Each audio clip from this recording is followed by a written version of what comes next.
Hoje eu quero conversar com vocês um pouquinho sobre o filme Os Sete Gatinhos, baseado também numa peça do Nelson Rodrigues. É o nosso vídeo de número 3 dessa série.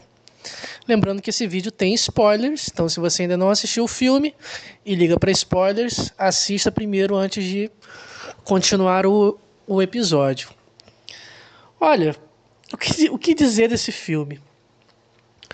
Ele pode ser visto como uma comédia? Acho que não. Como um drama? Acho que não também. Como terror, tem uma parte que é bem aterrorizante?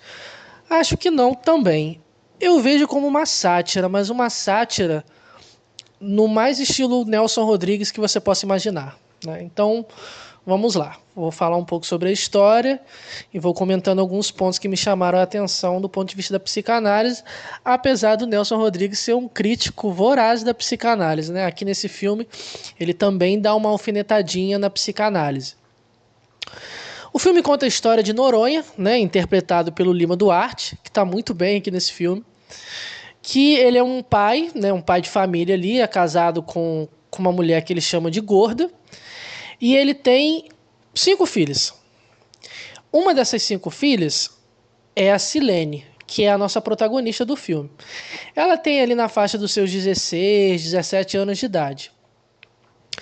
Outra filha dele se chama Aurora, que acaba conhecendo um rapaz que tem um apelido de Bebelô, interpretado pelo Antônio Fagundes, que também está muito bem aqui. Os dois se encontram, começam a conversar, ele naquele estilo malandro, né, usando um terno branco, aquela camisa aberta com peito cabeludo, uma correntezinha, né, um estilo ali meio Tony Montana, né, do Scarface, mas assim, o estilo dele tipo de um cafetão ali da década de 70 e de 80. Um malandro, um cafajeste, né, que passa ali um lero-lero para a mulher, né, para a Aurora, e convida ela para poder ir para o apartamento dele. Só que aí que tá, a Aurora cobra. Então olha só, temos mais uma vez uma personagem, né, dentro dessa profissão, digamos assim, né? Ela cobra uma quantia X ao bebelô. E ele diz assim: não, eu não vou pagar para transar com uma mulher. Os dois entram dentro de um táxi, ele faz ela pagar o táxi, para você ter uma ideia, e eles transam. Nisso, a Aurora começa a gostar dele, desse bebelô. Ele é casado, a esposa dele está muito doente, operou, tirou ovário, trompas e tudo mais, eles dois não têm mais relação sexual, e ele diz aquela famosa frase, né, que ele é um homem que precisa de uma mulher em casa, né, uma esposa, uma mulher em casa, e uma mulher na zona, né, ele gosta de manter 2 mulheres consigo. Lembra que eu comentei em vídeos anteriores que muitos homens têm essa fantasia de ter a fiel, né, e ter a por fora, né, a da zona? Isso aqui aparece no filme de maneira explícita. E no decorrer do filme, a história como um todo está falando sobre isso, está falando sobre prostituição, né? Mais do que isso. Então, beleza. Temos essa casa repleta de mulheres, só tem esse cara, né? Só tem esse homem, que é o Noronha. E ele começa a se indagar: porra, por que nenhuma das minhas filhas casou? Todo mundo ao meu redor que eu conheço, as filhas casaram. Até a vizinha que transava e se esfregava e roçava em todo mundo tá casada. Tá certo que ela tem amante, mas pelo menos ela tá casada. Então olha só o componente aqui do casamento, como aparece mais uma vez, assim como apareceu também em Bonitinha Mais Ordinária. Esse patriarca, vamos dizer assim, começa a se indagar: olha, tem alguma coisa errada do porquê que as minhas filhas, nenhuma delas casa, nenhuma delas casou, né? Eu convivo com essas filhas e fico me perguntando por que elas não casaram. Nisso o espectador começa a se indagar: o que está acontecendo nessa família? Tem alguma coisa errada nessa família. A mãe não tem voz nenhuma, é constantemente ridicularizada, sendo chamada de gorda. Ele nem chama ela de meu amor ou amor e nem pelo nome, ele chama ela de gorda. Os dois não têm qualquer tipo de relação, assim, de gesto de carinho, ou até mesmo sexual. Os dois não transam. Isso aqui é um componente que aparece no filme. Lá no final você vai entender algumas coisas em relação a isso. Ele é o chefe da família e é um cara, ele é um contínuo, né? A mesma profissão, vamos dizer assim, do Edgar, do vídeo anterior. E ele não gosta de ter essa profissão, né? Isso aparece muito aqui nas histórias do Nelson Rodrigues, né? Denota talvez uma posição hierárquica dentro de determinados contextos de trabalho, muito lá embaixo. Então, assim, o sujeito se sente, de certa forma, humilhado por estar nessa profissão. E o Nelson, ele trabalha essa questão da humilhação aqui nesse filme também. Então, esse é a primeira parte do filme. Temos essa história, né? Uma família, né, liderada por um homem, uma mulher ali que é a esposa, mãe, que não tem voz nenhuma ativa, filhas que nenhuma delas são casadas, e tem uma filha, que é a Silene, que é a protegida. Que, mais do que protegida, ela é vista como a única pura ali da família, a única virgem. Olha só como que a virgindade aqui aparece de novo. Só que nesse filme ela toma uma roupagem completamente diferente do filme anterior. Então, beleza. Aí você fica pensando, cara, o que o Nelson está tentando trazer com esse filme? Porque o Noronha é um personagem que ele se diz bom, que ele se diz um cara muito correto. Ele preza demais por essa imagem de alguém de bem, de alguém moralista. Esse é um dos plots mais interessantes desse filme. Por quê? O Nelson Rodrigues, mais uma vez, ele expõe não somente a hipocrisia da sociedade brasileira, mas a podridão do ser humano. E eu uso essa palavra podridão aqui de propósito. Porque do ponto de vista para uma pessoa muito moralista, muito conservadora, tudo que remete a sexo para essa pessoa é visto como suja. Então, assim, converse com um cristão bem conservador e fale sobre sexo com ele. Assim, sexo antes do casamento, ou sexo como um pecado. O pecado aqui é atrelado à sujeira. O sexo é visto como algo sujo. Por exemplo, se você é de uma igreja evangélica, acho que com católicos isso não acontece muito. Ou se acontece, os católicos que fazem isso são bem... Enfim, né? Mas com evangélicos, em sua grande maioria, o sexo tem sempre esse componente de sujeira. E apesar do evangélico ler na Bíblia que para Deus pecado é pecado, que não existe pecadinho nem pecadão, o evangélico ele dá um peso muito maior ao pecado sexual, né? O pecado dito sexual. Então, por exemplo, o pastor pode passar cheque sem fundo, pode roubar, pode desviar dinheiro da igreja, pode furar uma fila, pode mentir, pode bater na esposa. Mas se alguém que toca violão no grupo de louvor bate uma punheta, já era. Se alguém que dá aula numa escola bíblica dominical ou tem um cargo, digamos assim, de importância ali na igreja, é pego em adultério, como falam, ou descobrem que um casalzinho de jovem transou antes do casamento, essa pessoa é afastada do cargo. Então, assim, se o cara toca violão na igreja, segunda, quarta, sexta e domingo, e ele namora, e descobrem que ele fez sexo oral, que ele recebeu sexo oral da namorada, ou que os dois transaram, ele vai pro banco. Ele não vai mais pro altar, ele não toca mais ali. Porque existe esse componente aqui do sexo envolvendo sujeira, o pecado sexual aqui, para um evangélico, em sua grande maioria, é algo que causa um horror absurdo. Então o sexo ele está atrelado na cabeça de algumas pessoas de bem, algumas pessoas conservadoras, como algo sujo. Então quando você escuta alguém falando de sexo, alguém falando de putaria, alguém falando de suruba, de orgia ou outras coisas e tal, isso, no ponto de vista psicanalítico, atinge a pessoa porque ela tem todas as suas... couraças morais, vamos dizer assim. Porque tem certas palavras que chocam. Por que você acha que o Nelson Rodrigues, na época, chocava tanto as pessoas? Porque a sociedade se colocava como uma sociedade moralista demais. E ele era um cara que falava de sexo, falava de putaria, falava de puta, falava de adultério, falava de traição, falava de suruba, falava de um monte de coisa. Por que a Dercy Gonçalves, para muita gente, era uma mulher muito escrachada e depravada? Entende? Então, assim, esse componente é um dos mais interessantes. Por quê? Isso é psicanálise pura. Ninguém é honesto. Você lembra da frase do Heitor? Ninguém é 100% honesto, ninguém é 100% bom.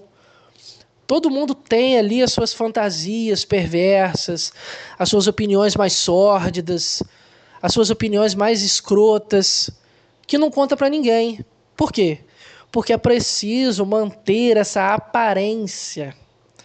E essa moralidade, vamos dizer assim, coloco entre aspas, com o passar dos anos, em determinados pontos, mudou. Então, por exemplo, se você é homem e você vai numa pelada de segunda-feira ou de quinta, ou se você vai numa barbearia só de homem, cara, você vai ouvir as maiores atrocidades que você possa imaginar. Sobre mulher, sobre sexo, sobre putaria, sobre traição. São ambientes predominantemente masculinos onde os caras vão falar besteira. Você pode ver o advogado ali falando que pegou uma cliente ou a mulher do cliente dele. Você pode ver um cara que, sei lá, trabalha na repartição ou é um médico que diz que pegou uma enfermeira no plantão. Você vai escutar as maiores atrocidades. Por quê? Essas pessoas boas, essas pessoas conservadoras demais, elas possuem desejo, elas são humanas também. Então, assim, por exemplo, o Instagram, ele é uma rede social muito da geração Z, né? Tipo, da milênio também, mas é mais da geração Z.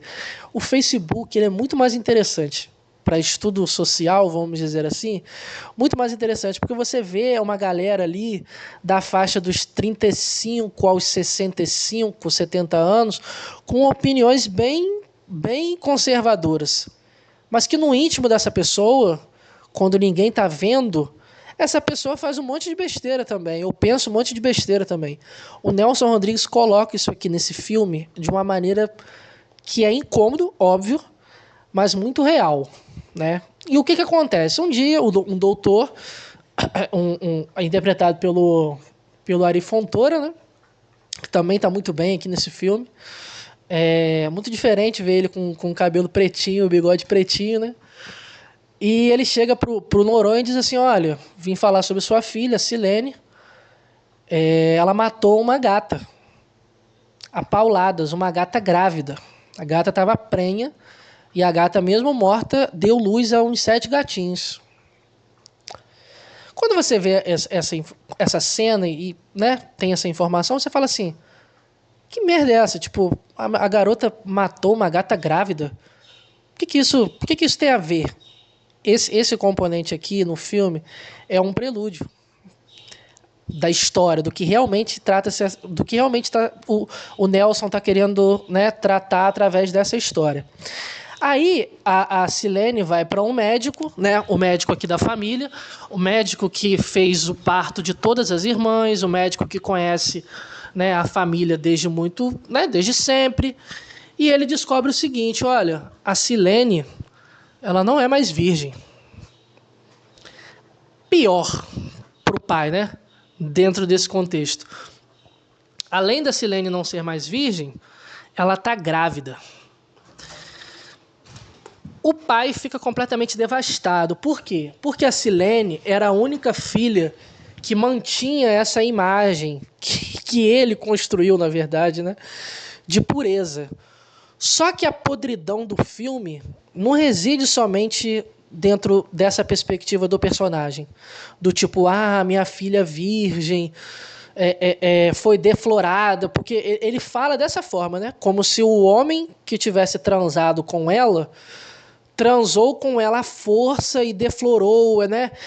Manchou a imagem, né, que ela tinha, que era pura e tudo mais, etc. e tal.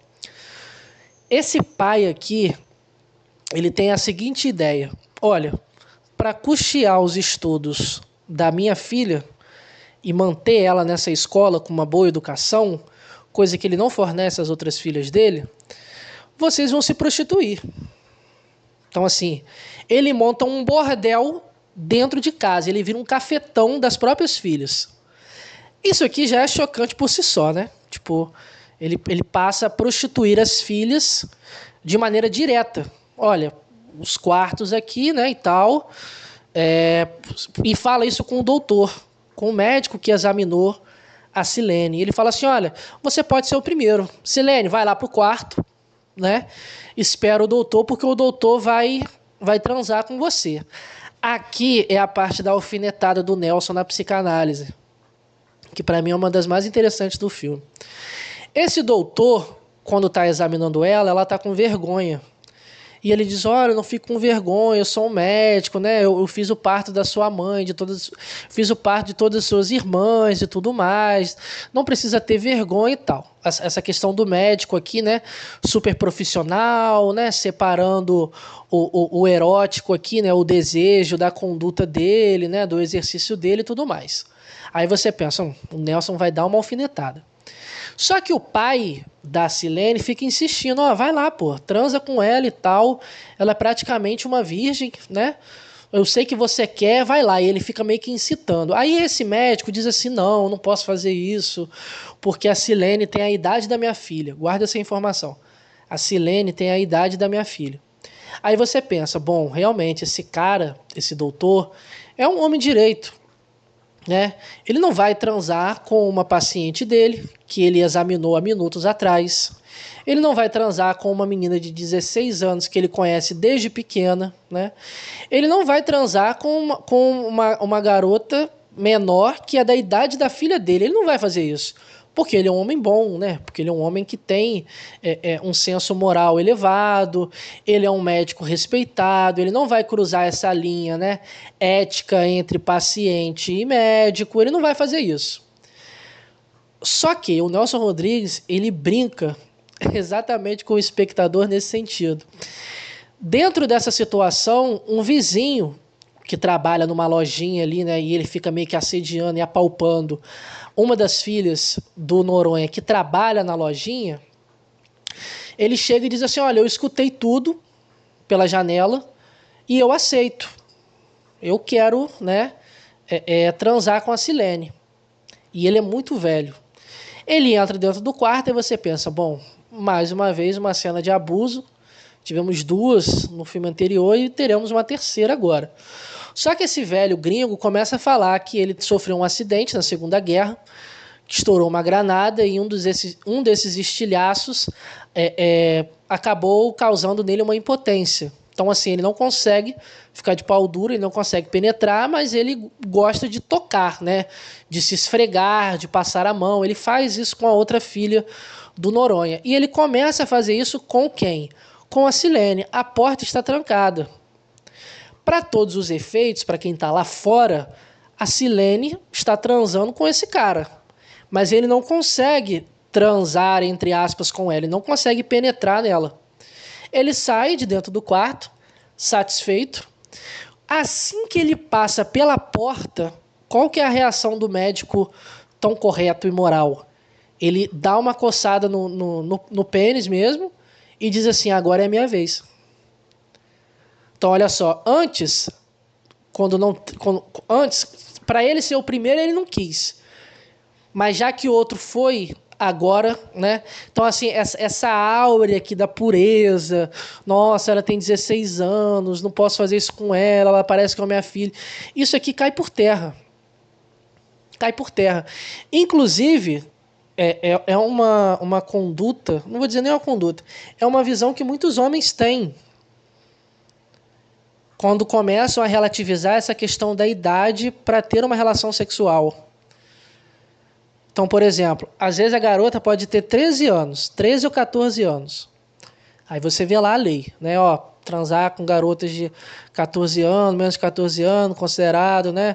Estupro, papapá. Só que você pode escutar na cabeça na opinião de alguns caras, o seguinte negócio: mas ela tem 14 anos, mas não é mais virgem. Então, olha só. Ela tem 14 anos, mas não é mais virgem. Essa ideia aqui da virgindade, do ímen, né? E essa coisa de ser mulher, de virar mulher. Aqui no filme, o Nelson Rodrigues também fala sobre isso através de um diálogo da Silene com a Aurora, né? A Silene, que está grávida, diz: olha, eu sou tão mulher quanto vocês, ou até mais, porque eu estou grávida. Olha só que frase potente, né? Eu sou tão mulher quanto vocês. Se duvidar, eu sou até mais, porque eu estou grávida. Então, assim, o Nelson, ele tá aqui trazendo algumas discussões em torno do desejo masculino, né? Que é um desejo que não tem limite, que não respeita a ética, que não respeita lei nenhuma. E você vê isso aqui no filme. Então, esse médico tão bonzinho, assim que o cara sai, né? Que o gringo ali, que é o Saul, sai do quarto, ele vai lá para ficar com a Silene. E ele transa com ela. Mesmo ela sendo menor, mesmo ela parecendo com a filha dele. Ele dá vazão ao desejo dele, né? Ele é um cara ali quase com 70 anos transando com uma garota de 16. Beleza. Aí ele sai ali da casa e o Noronha passa a literalmente, de maneira direta agora, porque ele fazia isso de forma indireta, ele prostituía as filhas dele de forma indireta. Então, assim, ele enviou a filha dele, eu acho que, não sei se é Arlete ou Arlete, eu acho, interpretado pela Regina Casé, para conseguir um serviço com um deputado, e o deputado falou que o pai dela ligou, falou que ela fazia tudo. Então, assim, o próprio pai prostituía as filhas de maneira indireta, e ele passa a prostituir de maneira direta para poder preservar, digamos assim, a imagem da filha dele virgem, que não é virgem, e está grávida. Isso deixa ele devastado, né? Então, o filme vai se desenrolando até que você fica pensando, tá, mas quem é o pai desse filho? Quem que engravidou a Silene? E o filme começa a te dar dicas que talvez o cara que tenha engravidado ela foi o Bebelô. Lembra do Cafajeste Malandro, que eu falei no começo do vídeo, interpretado pelo Antônio Fagundes? E o filme ele te engana. Por quê? Porque a Silene vai contando uma história ali para a Aurora do cara que ela ficou, que eles foram para o apartamento, que esse cara tinha uma mulher que era doente, ficava no quarto junto com uma filha surda, se eu não me engano, que os dois transaram. E quando ela percebeu, o cara estava soluçando e chorou só por uma lágrima. E ela lança essa informação, ó, ele chorou só por uma lágrima, o olho dele só chora por uma lágrima. Batata. Todas as informações que ela deu para a irmã, o terno que ele usava, como que ele era, a esposa e tudo mais, a Aurora pensou o seguinte, ó, então o cara que engravidou a minha irmã é o cara que eu gosto, é o Bebelô. Aí ela convida o Bebelô para casa dela. Nesse momento que ela convida o Bebelô para casa dela, ela começa a perguntar a ele, olha, e a sua mulher, como é que tá? Aí ele diz, ó, ela tá com câncer, não vai passar dessa noite. Depois eu vou virar um homem viúvo, mas eu preciso casar, né? Eu gosto de ter uma mulher em casa e uma mulher na zona. Aí ela pergunta, e você acha que eu seria uma boa esposa? E ele começa a rir da cara dela. Ele debocha da cara dela. Por quê? Aqui, mais uma vez, o Nelson brincando com essa dicotomia que o homem faz da mulher. Da mulher para casar e da mulher da zona. Então, assim, a mulher da zona tá perguntando para ele se ela seria uma boa esposa, se ele imagina ela sendo uma boa esposa. E ele ri da cara dela. Sim, obviamente que não, né? Ele vai pro quarto, ela fala assim, dorme um pouquinho aí que depois eu te acordo. E ele dorme, ele acredita nela, né? Ele confia nela ali. Aí ela chega na sala e diz assim, olha, você quer saber quem que engravidou a Silene? Tá lá no quarto. Aí o pai pega um punhal e enfia no peito do Bebelô. Só que as filhas, ao repararem no rosto dele, vê que ele tem 2 lágrimas. Que o olho dele chora pelos dois. Que ele chora pelos 2 olhos, não somente por um olho. Aí aqui já era. Porra, matou o cara errado. E as filhas começam a chamar ele de assassino, assassino, assassino, assassino. Deita ele meio que numa mesa e a Arlete começa a falar: porra, você prostitui as suas filhas e você não chora. Tipo, você não sofre nem nada. Quando ela olha para ele, ele tá chorando com uma lágrima só, com um olho só. Então, olha só. Pega o punhal e enfia no peito dele, mata ele. É uma cena ali quase que ritualística também, assim, né? A esposa dele mata ele, né? Mata o Noronha. E ela transforma a casa dela... A casa dela já era um bordel, mas ela passa a assumir essa posição de cafetina. o cafetão aqui não é mais um Noronha, a cafetina passa a ser a própria mãe, que usa uma roupa ali meio que quase que tipo de vedete e tal, uma parada bem sensual. Ela muda completamente aquela vestimenta que ela tinha, né? Mais assim, de roupas de casa e tal, ela se transforma e ela começa a apresentar as filhas dela mesmo. Ó, a minha filha, temos a Arlete, temos a Aurora, temos a Silene, ela assume essa posição aqui, né, de cafetina. O filme termina, né, dessa forma. Mas a parte chocante do filme, para bom entendedor, é esse pai que preservava tanto pela inocência da filha, pela pureza da filha, ele era o homem de uma lágrima só. Ele possivelmente engravidou a própria filha. Eu sei que isso é extremamente chocante, né? Um abuso sexual aqui provocado pelo próprio pai, né? Mas isso existe na vida real. Isso existe na vida real. Pais que abusam de suas filhas mulheres. Pais que sentem ciúme demais de filha. Pais que passam tempo demais, às vezes, na cama junto com a filha. Pais que fazem a filha de mulher. Isso acontece muito. Isso tem muito aqui no Brasil, inclusive. Tipo, o cara é casado, aí tem um monte de filho, aí a esposa morre, aí ele faz da filha mais velha a mulher dele. Isso existe na vida real. Então, assim, o Nelson aqui está tratando de um abuso. Mais uma vez, ele está falando de abuso, mas um abuso cometido por um pai. Por um pai que se dizia alguém tão de bem, mas que prostituía as próprias filhas. Então, assim, ele está expondo aqui exatamente essa hipocrisia da sociedade moral e conservadora, né? Das pessoas de bem, das pessoas ditas de bem. Porque essas pessoas ditas de bem, elas não são de bem. Porque não existe ninguém de bem. Não existe ninguém de bem. Então, assim, a pessoa pode ser evangélico-cristã e dizer assim, ah, não, mas Deus ama todo mundo, Deus é amor e tal.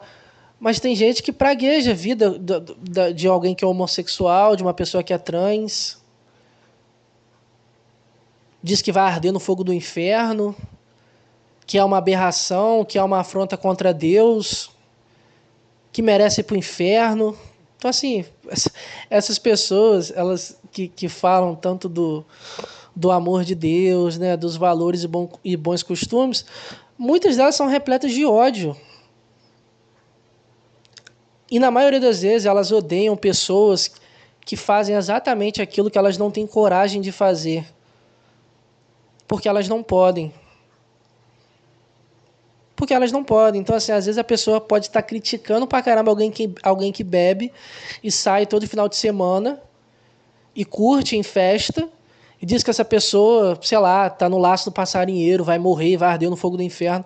Quando no fundo a vontade dela era no final de semana estar numa festa, ao invés de num culto de domingo de 7 às 9 da noite e depois ir para casa para assistir Fantástico. Se é que alguém ainda assiste Fantástico. Então, assim, essa raiva e esse ódio que muita gente conservadora, né, tem com certos tipos de pessoas, entre aspas, vamos dizer assim, é uma raiva que está relacionada a isso. Tipo, pô, eu tô vendo alguém fazer uma coisa que no fundo eu quero fazer também, mas eu não tenho coragem de fazer e não posso. Então eu vou criticar essa pessoa. Porque nós estamos falando aqui do quê? De desejo manifestado, entendeu? O desejo de muita gente não é manifestado explicitamente, nem em conduta e nem em palavras. Tem muita gente que esconde o desejo. Entendeu? Então, por exemplo, você vê uma pessoa, um cara que é homossexual ou não é homossexual e ele é um crossdressing. Ele curte usar saia, curte usar um vestido colado, colocar uma peruca, fazer uma maquiagem e sair. Aí um cara mais conservador fala mal dessa pessoa. Diz que isso é uma pouca vergonha, diz que ele deveria se envergonhar, diz que ele é um homem, no sentido pejorativo. Mas às vezes esse cara conservador, no seu íntimo, usa calcinha. Dentro do seu quarto, quando a mulher não está em casa, quando os filhos não estão em casa, ele tranca o quarto, veste um fio dental e fica se olhando no espelho. Às vezes esse mesmo cara contrata uma garota de programa, pede para ela usar um cintaralho para comer ele, enquanto ele está usando calcinha. Esse cara às vezes pode ser um advogado, pode ser um dono de uma empresa, pode ser um pastor. Então assim, esse conservadorismo, ele constrói uma imagem de bem, de bons costumes, e é uma imagem quase que sem desejo. Quase que sem desejo. Então, tudo aquilo que remete ao desejo, e o desejo aqui, quando é atrelado ao sexo, choca. Choca essa sociedade, assim. E o Nelson está falando isso aqui o tempo todo. E o que eu acho engraçado, né, nesses dois filmes é que essas duas situações com garotas de programa, a puta nunca tem culpa. Nunca é a figura da puta que começa a fazer programa porque ela gosta ou porque ela quer. É sempre ou porque ela foi abusada antes, como por exemplo no caso da Ritinha, ou filhas que estão sendo, né, prostituídos ali, né, pelo próprio pai. Inclusive o pai acusa uma das filhas de beijar a mulher. Então olha só, aquela balancinha moral, né? Enquanto ele estava sendo acusado de assassino, a reação dele foi chamar a filha dele de lésbica ou de bissexual. Então, assim, é algo que você consegue enxergar o contraste aqui, né? Então, olha só, o cara está sendo acusado de matar alguém e o argumento dele é falar que a própria filha beija a mulher. Então, assim, nesses dois filmes, a puta nunca é essa figura do tipo, eu comecei a fazer programa porque eu gosto. Comecei a fazer programa antes porque eu fui abusada e tive que ajudar a minha mãe, ou eu faço para ajudar aqui em casa, ajudar a minha mãe a manter a minha irmã na escola. Então, assim, o Nelson ele também tá brincando com isso, né? Que, inclusive, nesse filme, assim como no Bonitinha Mas Ordinária, os ordinários, na verdade, são as pessoas de bem. Então, assim, era o pai lá, o Heitor, que tinha essa fantasia perversa, sádica, de ver garotas sendo estupradas dentro de uma sala e fazer os convidados dele ver, entendeu?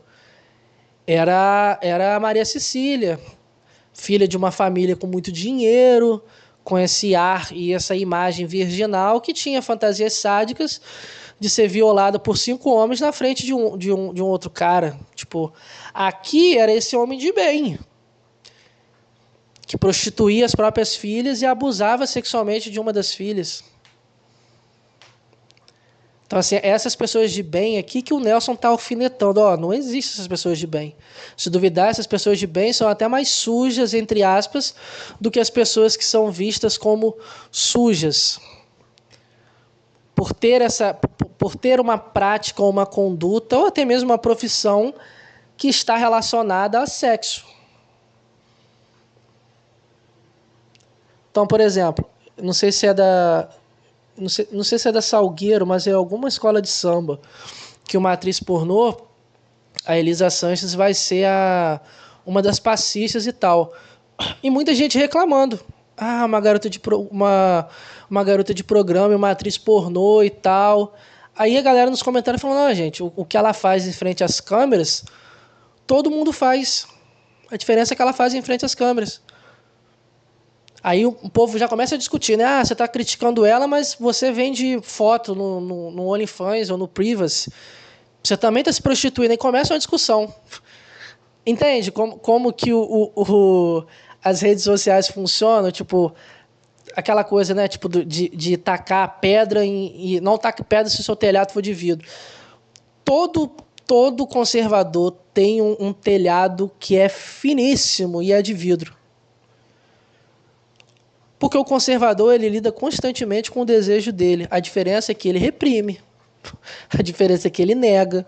A diferença é que ele projeta. A diferença é que ele não se dá muito bem com o desejo dele. Inclusive, o Nelson ele mostra isso aqui no filme. Por quê? O médico que transa, que abusa ali da Silene, ele não aguenta de culpa e se mata. Ele comete suicídio depois do que ele fez. E ele pede para a filha dele não beijar ele no caixão. Então, olha só. O Nelson Rodrigues aqui, mais uma vez, né, alfinetando e fazendo um comentário extremamente psicanalítico. Esse cara não conseguiu lidar com a culpa dele. De ter transado com a Silene, uma garota que tinha praticamente a idade da filha dele. Isso remete ao que aqui? A Édipo. Culpa. Ele se matou. O médico se matou por ter transado com a Silene, que tinha a idade próxima da filha dele. Ele não aguentou a culpa e tirou a própria vida. O Noronha não fez isso. Percebe a diferença? Apesar dele ser morto no final do filme. Então, assim, é um filme que tem muitas e muitas camadas, mas que você consegue ver claramente aqui, né? A crítica que o Nelson Rodrigues faz exatamente a essas pessoas ditas de bem, né? Essa moral e bons costumes, etc. e tal. Espero que vocês tenham curtido. Até o próximo vídeo.